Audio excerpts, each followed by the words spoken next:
गांधीनगर परिसरातील क्रिकेट बेटिंगसह सर्व अवैध धंद्यांवर तातडीने कारवाई करावी, अन्यथा आंदोलन छेडले जाईल असा इशारा करवीर तालुका शिवसेना उबाठा यांनी दिला आहे। गांधीनगर येथील भावेश तुलसानी वय 22 या तरुणाच्या आत्महत्येनंतर क्रिकेट सट्ट्यामुळे तरुण कर्जबाजारी होत असल्याची गंभीर चर्चा आहे। गांधीनगरची कापड व्यापार पेठ म्हणून असलेली ओळख अवैध व्यवसायांमुळे मलिन होत असल्यानं बेटिंग, दारू, गुटखा, गांजा आणि खाजगी सावकारीवर कडक कारवाईची मागणी यावेळी करण्यात आली। या संदर्भात करवीर तालुका शिवसेना ठाकरे पक्षाच्या वतीनं गांधीनगर पोलीस ठाण्याचे पोलीस निरीक्षक अनिल तनपुरे यांना निवेदन देण्यात आलं।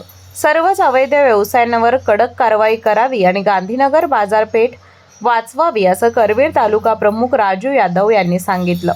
गांधीनगर येथील भावेश तुलसानी हा 22 वर्षाच्या युवकाने परवा दिवशी रेल्वेखाली उडी घेऊन आत्महत्या केली। आत्महत्येचं कारण बेटिंग IPL मॅच चालू होती, त्यामध्ये बेटिंगचं त्याच्यावरती पैसे जादा प्रमाणात आल्यामुळं त्यानं त्या निराशेपोटी, कारण फायनल मॅचला पैसे द्यायला लागणार त्याच्या आधी लोकांनी त्याच्यावर तगादा लावल्यामुळे त्यानं आत्महत्या केलेलं। तर बेटिंग असेल, मावा असेल, गुटखा असेल, अनेक म्हणजे गांजा असेल, अनेक अवैध व्यवसाय ह्या गांधीनगर भागामध्ये चालू आहे।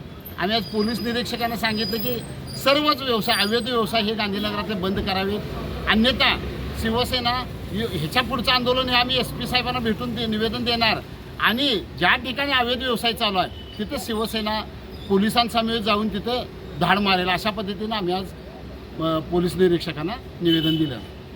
यावेळी जिल्हा प्रमुख रवी किरण इंगवले, शहर समन्वयक सागर साळोखे, बाळासाहेब नलवडे, योगेश लोहार आदी उपस्थित होते।